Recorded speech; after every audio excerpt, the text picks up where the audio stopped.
Not only do you have a research questions, but then you have to have a set of interview questions to obtain data.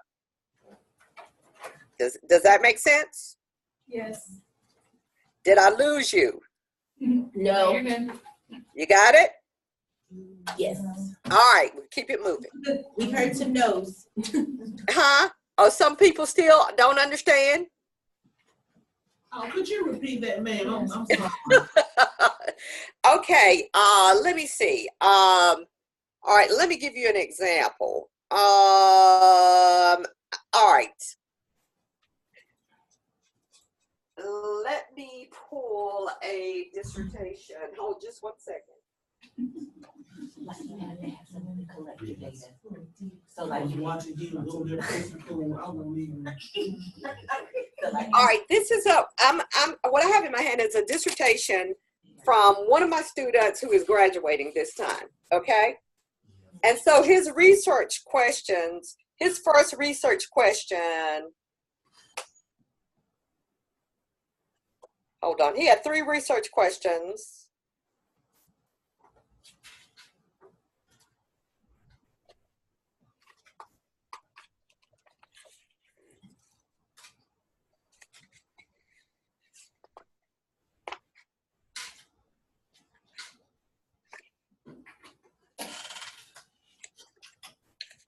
Okay, the first one was, how do alternative education teachers embody the ethics of care?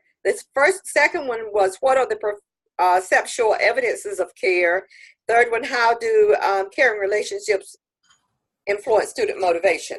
Okay, now, then he had something that shows up in his appendix called his interview protocol, all right? The first question was,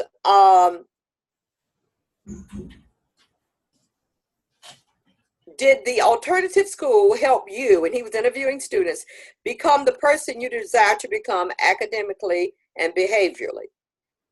All right. He has in the second column of his protocol, which research question that interview question or the data obtained from that interview question will answer. So that one question would help him answer research question 1. All right. He has another one here that says, I do my best at the school because teacher X cares about me. In the second column, he has that the data obtained from that interview question will help him answer his research question 3. Does that make it easier for you? Yes, ma'am. Okay, got it. All right. So the research questions go right where I told you, right here. And actually, the research questions are in every, you repeat them in every chapter, these 2 or 3 questions here. But your interview questions only go in the appendix because the interview questions are just a tool to help you get answers to these questions. Okay? Got it. All right. Now, there's a section in the, and we're still talking about the introduction. There's a section in the introduction where you talk about the significance of the study. If you do this exercise thoroughly, and that's why I said do it with a professional friend, okay? You get some of the answers to the information in chapter 1. What will happen is if the problem is not solved, okay? All right, when you talk about when it's not solved or why it needs to be solved, then you have the kind of data that you need to write up in the significance part of it, okay? Why is this study significant? If District A is to improve the academic standing of its middle school students such that it shows up on the end of grade test results, principals must understand the importance of spending X amount of time in the classroom. You see what I'm saying? And I didn't say that very well, but you see how all of this ties together. Yes. You with me? You with me? Okay. Now, let me just talk a little bit more about chapter 1, and then I'm going to go to chapter 2. Just as a point of information, this chapter 1, and a lot of people ask me how many pages is chapter 1. And I usually say there is no real answer, but I like for my students to have around 15 to no more than 20 pages in chapter 1. Okay, really I like to have it between 15 and 17. Now that is no rule of thumb, and I definitely would have said that is no rule of thumb when you're writing for, you know, Gardner Webb. But my last student that presented, there was this push to have well over 160 or 70 pages in the dissertation. I personally, I like quality over quantity, but I'm just telling you this because it just happened to one of my students, and the dissertation was written very well, and they said nothing about dissertation. They just said, well, we want the literature review chapter to be a little longer, and chapter 4 to be a little longer. So he had to go back and add, I think he added about 8 more pages to chapter 2, and just a little bit more to chapter 4. And I'll explain that in a few minutes. But anyway, so I'm just telling you that a good rule of thumb is kind of make sure you have substantial information.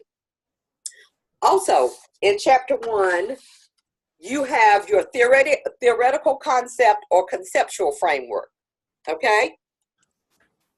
That is very important, and I don't even want to go into that. That's it, but I'll say just a little bit about it. Whatever you decide to do, you have to spin it around a theory or a concept from an expert. The student that whose paper I have in my hand and who's graduating had as his theoretical concept Maslow's hierarchy of needs and Neil Nodding's theory on care. So you have to go out there and search for a theory, if you're going to do a theoretical concept, or a conceptual framework for which you can wrap your study around. Okay, I have a student right now who is writing a paper about transitioning, and of course it has to do with moderate to severe handicap students.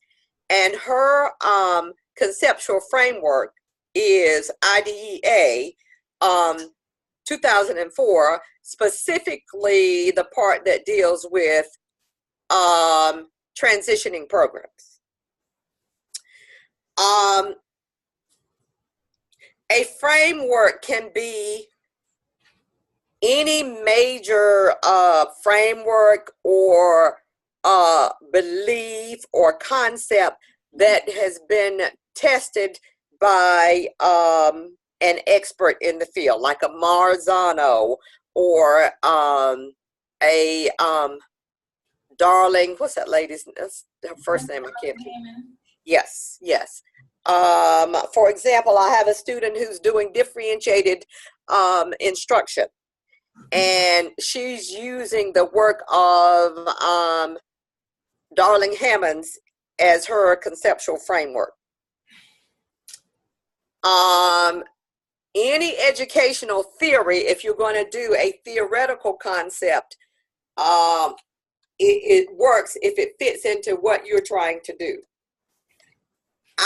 In a study like this, I would probably go to, if I were actually going to, and oh, by the way, if anybody wants to use this, you can use it. I just did this for you guys. I would use something like, I believe it's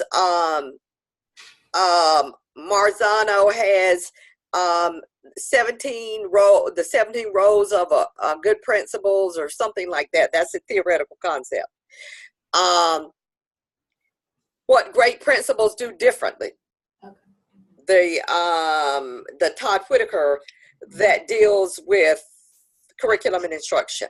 Hold on a minute. Let me look on my bookshelf and see if I can think of others right quick. While she's looking, there's a great one that was published in 1993.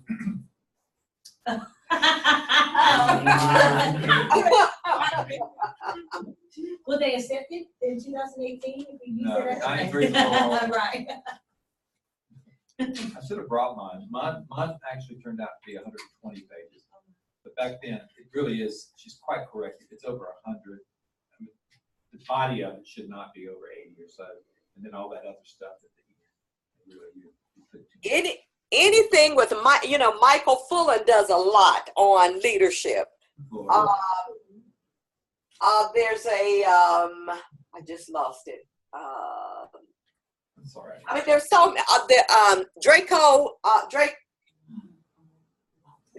Stevenson, the lady who does adult learning theory.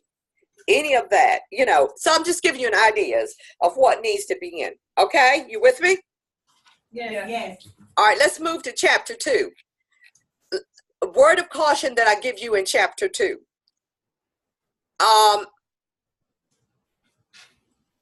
Have a plan before you get started. I see so many students who will go out there and just start reading articles and writing stuff down, and that's good, but you also need to have direction in terms of where you're going with this. And so I take my students back to the questions, okay? Before you start just looking at literature, let's go back to the questions and let's look at the words in the questions to determine what should be in your literature review, okay? All right, so here's some things that I came up with. You probably need a section on principles and curriculum and instruction. Okay, that's just a starting point. I would say Google that. Principals' role in curriculum and instruction. Principals' involvement in curriculum and instruction. The role of the principal as instructional leader. You see where I'm going? Using some of the student achievement. Remember we talked about how that is connected. Student achievement and principals as instructional leader. Principals' role in learning communities. Then, remember, that's kind of global. Then you bring it down. Middle school student achievement and role of principals. Great middle schools in America and the role of the principal. These are just kind of topics that I would Google. But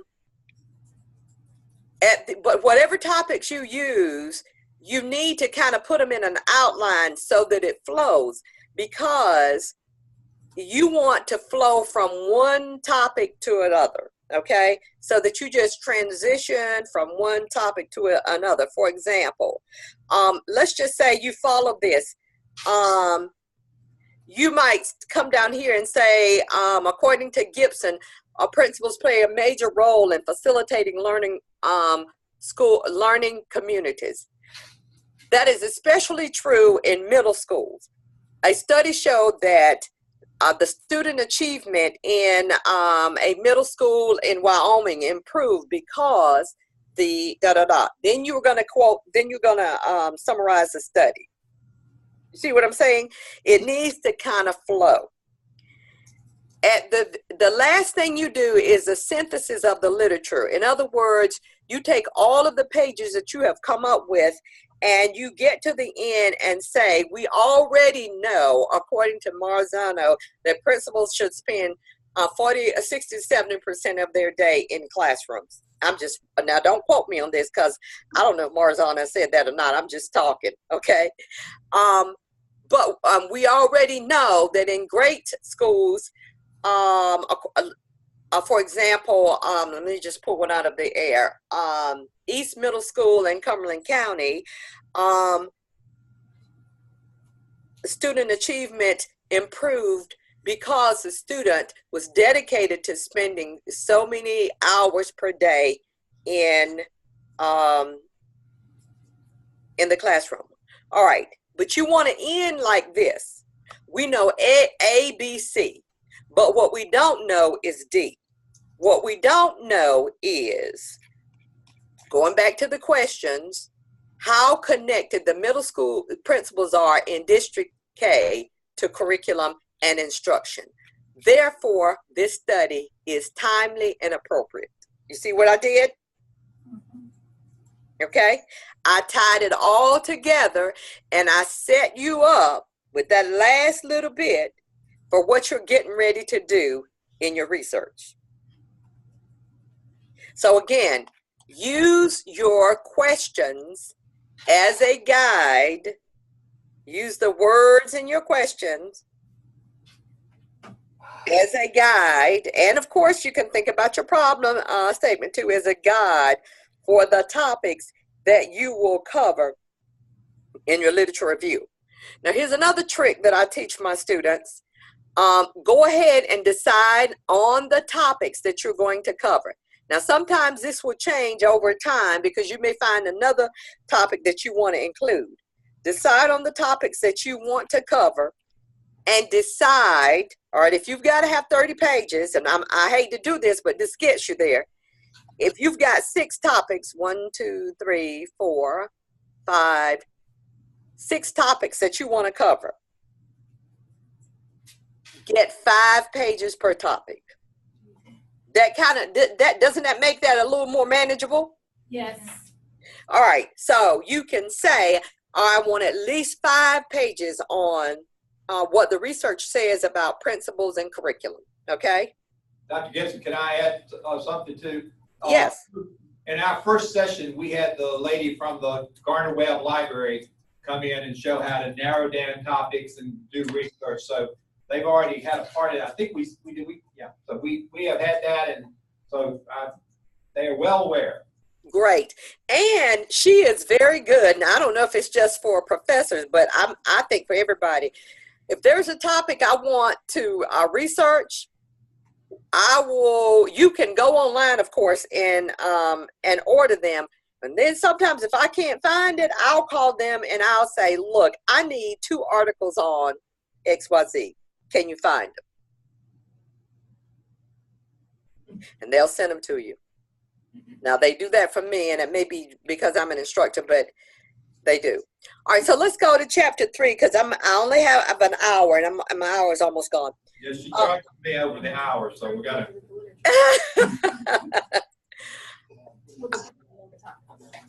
And anytime I have time and you want me to come and just talk about a particular subject, if I have time, I'll do it. I mean, I'll talk about, with regard to it, because I know this is a quick overview.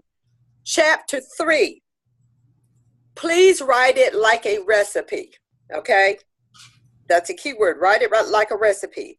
So if somebody else picks up your recipe, they can replicate it just the way you've done it.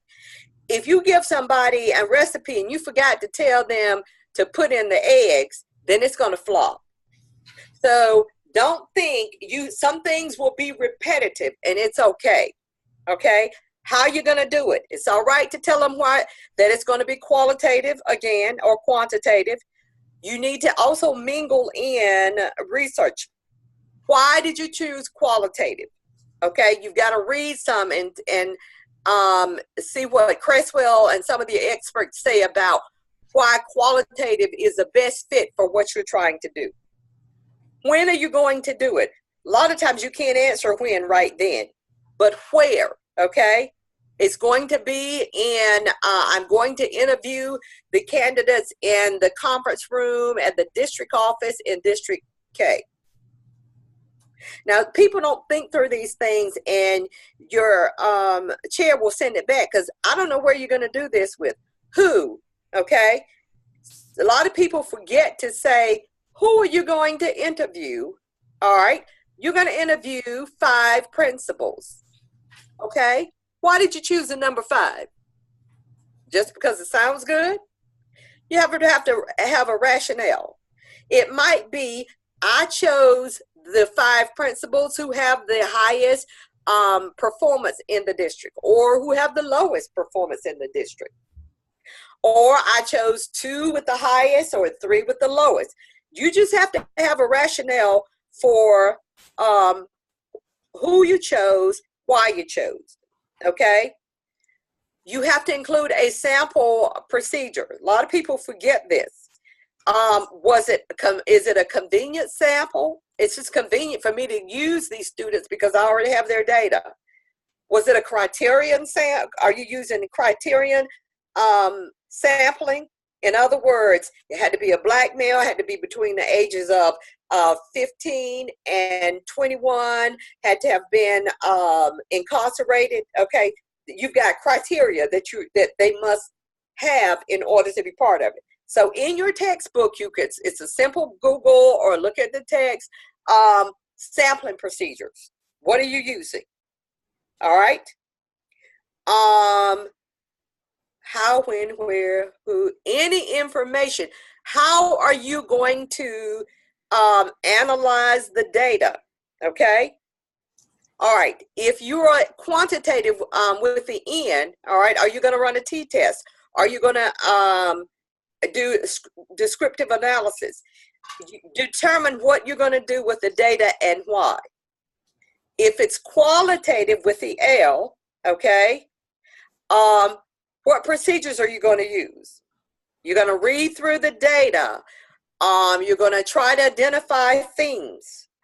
Okay, you're going to use the prominent themes to answer your research questions. You have to you have to explain everything in chapter 3 as best you can, step by step by step. If you're going to use an electronic means for data analysis, if you're going to use deduce, or if you're going to use oh gosh, I may just slip my memory the other one. If you're going to use SAS, explain that you're going to use SAS and why. And then chapter 4 is the easiest to write, but it may be for qualitative with the L, it will be long, probably a long chapter, about 20 to 25 to 30 pages, okay? With qualitative with the L, you are just giving them the data, whether it is somebody ran it for you, you pay somebody to run it, whatever, it's got to be there, okay? Just the facts, not your opinion. And then chapter 5 is your conclusion, where you actually get to say your opinion or give your opinion about your research. Okay? So let me go back and also say this. The expectation for chapter 4 is that it is around 20 to 25 pages, and that your conclusion is 15 to 20 pages. Okay? Why do I say that? Because that seems to be the new norm up there now. Prior to this year, I was all about, if you get it done, if you get your conclusion done in 10 pages, I'm okay if it's thorough.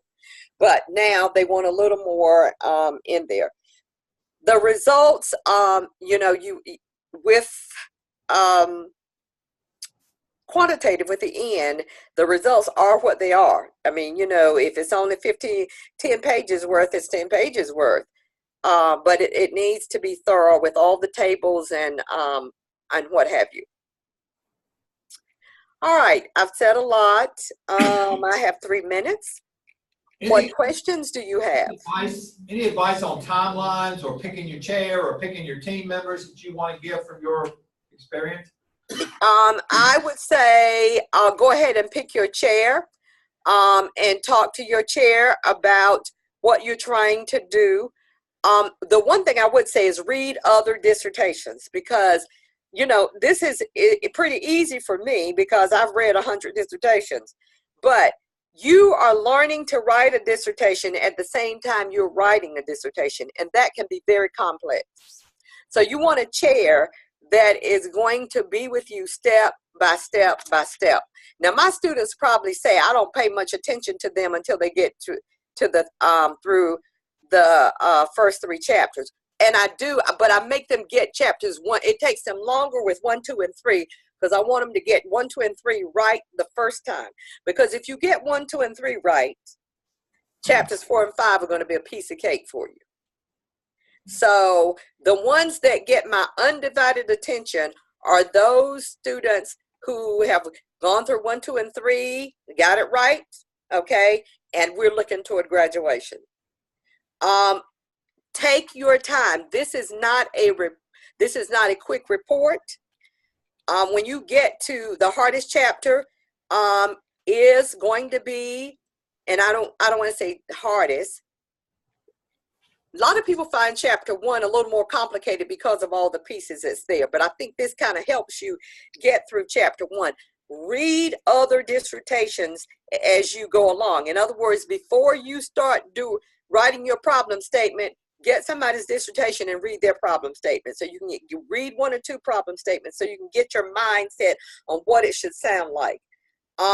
Before you do your purpose statement, read some other purpose statement so you have in your mind what you want the purpose statement to read, how you want it to read. Same for your research questions. Chapter 2 is going to be time consuming because it is research, but if you do it the way I suggested, break it down into 6 topics and just do topic by topic and put it together, at least psychologically, it makes more sense. And you're not out there wondering, well, wonder what I need to research next. At least you have a roadmap to get it done. But a good chair makes a world of difference in getting you through these various steps. I also do a lot of editing for my students because I just don't think it's fair for me to keep saying to them, go back and revise chapter 1 without specifically saying, here's what's wrong. This sentence is not good. You need to improve this, you know. So I try to help them through, get through chapter 1 and chapter 2. Chapter 3 is the easiest chapter you're going to write. You can write chapter 3 in a weekend or less. But 1 and 2, pay close attention to 1 and 2. If you do this right, you can write a proposal in a semester. If you don't get it in a semester, you can certainly do it in a year. But I mean, that's with dedication now. That is with dedication and a good chair. So, any more questions? Committee members, good committee members are important, but they're not as important as a good chair. Any other questions before I have to pay her overtime? We work together. I think we've been together on at least 2 committees. Yes, and I asked one of my students to reach out to you, Audrey Moore. She did, but she had to change her date. She was going to do. Yeah, right, because she wasn't ready, but she's going to be ready. I'm on her committee. Yeah, but she'll be ready. As a matter of fact, we're working on her. She's written all of her chapters, but we're just fine tuning right now. And I felt like she needed a little more time than, you know, so, but she will be ready. I'm saying by the first week in May. Well, I'm looking forward to it. Yes. Dr. Gibson is affiliated with Garner Webb. She can be a chair. She can be a team member. Again, my impression of sitting in 2 team things with her is that she's very thorough, and that she will, and I would, if I had to choose a chair, I think you would be a great chair for someone who wanted to do any kind of research. So thank you very much, Dr. Gibson. Yeah, and this is yours. If somebody wants to use this, topic, you know, it's at least some thoughts there. So move forward. He's already giving All you- right. Take All care. See you Thank you. later. Thank you. Thank you. Bye-bye. Bye-bye. Bye. Okay, I have to end session. I have to stop recording. I should have asked her about recording.